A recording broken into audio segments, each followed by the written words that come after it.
Why is there religion? Why do people practice religion? Why are people religious? These and more on our topic, Globalization and Religion. Religion is a social cultural system of designated behaviors and practices, moral worldviews and texts, sanctified places, the gift of prophecy, ethics, organizations that relates humanity to supernatural, transcendental, or spiritual elements. Different religions may or may not contain various elements ranging from the divine, sacred things, faith, a supernatural being or supernatural beings, or some sort of ultimacy and transcendence that will provide norms and power for the rest of life. Religious practices may include rituals, sermons, commemoration or veneration of deities and saints, sacrifices, festivals, feasts, trances, initiations, funerary services, matrimonial services, meditation, prayer, music, art, dance, public service, or other aspects of human culture.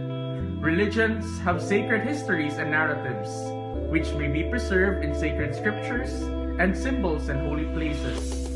They aim mostly to give a meaning of life. The history of religion is as old as the history of man himself. That is what archaeologists and anthropologists tell us. Even among the most primitive, that is to say, undeveloped civilizations, there is found evidence of worship of some form. In fact, the new Encyclopedia Britannica says that, as far as scholars have discovered, there has never existed any people, anywhere, at any time, who are not in some sense religious. Besides its antiquity, religion also exists in great variety. Every people and every nation on earth has its god or gods and its way of worship. The diversity in religion is truly staggering. When it comes to the question of origin, people of different religion think of names such as Muhammad, the Buddha, Confucius, and Jesus. In almost every religion, we can find a central figure to whom credit is given for establishing the true faith. Some of these were iconoclastic reformers, others moralistic philosophers. Still, others were selfless folk heroes. Many of them have left behind writings or sayings that formed the basis of a new religion. The history of religion refers to the written record of human religious experiences and ideas. This period of religious history begins with the invention of writing. About 5,220 years ago, or 3,200 BCE, the prehistory of religion involves the study of religious beliefs that existed prior to the advent of written records. Writing played a major role in standardizing religious texts regardless of time or location, and making easier the memorization of prayers and divine rules. A small part of the Bible involves the collation of oral texts handed down over the centuries. The concept of religion was formed in the 16th and 17th centuries. Despite the fact that ancient sacred texts like the Bible, the Quran, and others did not have a word or even a concept of religion in the original languages, and neither did the people or the cultures in which these sacred texts were written. Judaism was the earliest oppressor of Christianity, and it continued to the time of Nero until Constantine the Great came to the throne. A big change was introduced in the attitude of the state toward the church. The Bishop of Rome had then become a powerful leader in the city, but when the emperor made Byzantium his capital and renamed it in his own honor, Constantinople, the bishop of that city claimed equality with the Roman pontiff. The claim was contested and they divided, and the disruption had persisted until the present day, as is evidenced by the existing distinction between the Roman Catholic and the Greek Catholic churches. The Roman pontiff exercised secular and spiritual authority, and in the 11th century arrogated to himself the title of Pope, signifying father in the sense of paternal ruler in all things.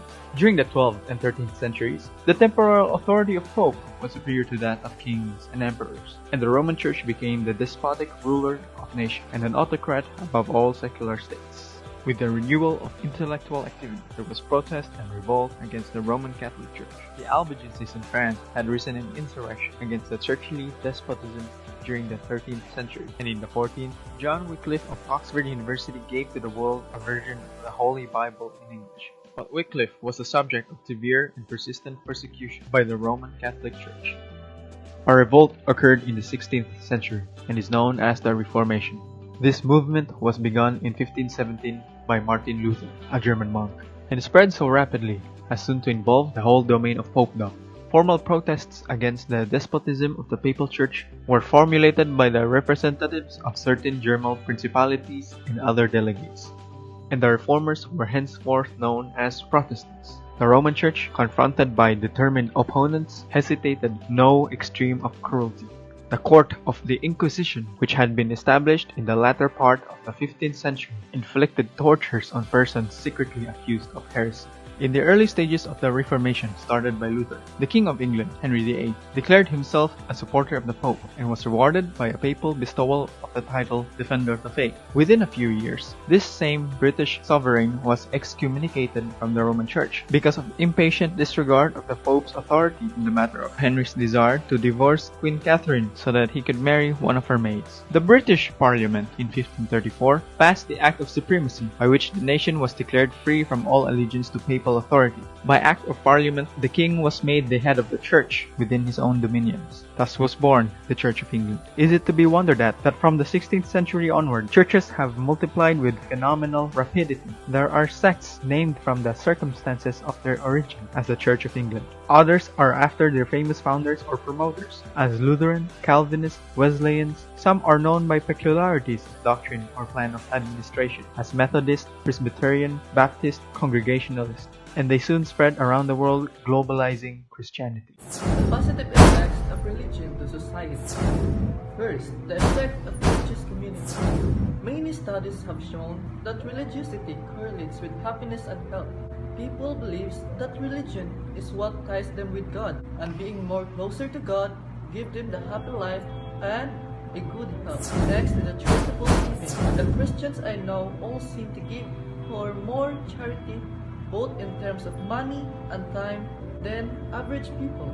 In religion, helping the community, especially those who are in need, is one of the good goal of every religion, in which following the ways of God.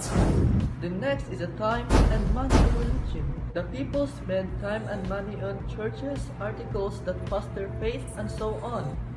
Building churches is one way of showing faith to God and offering even a little time with Him and spread His good news to every places. Is also essential choices of every religion. Whatever religion, Whatever belief. Whomever is your God. Love. Love. Love. Is the call of every religion.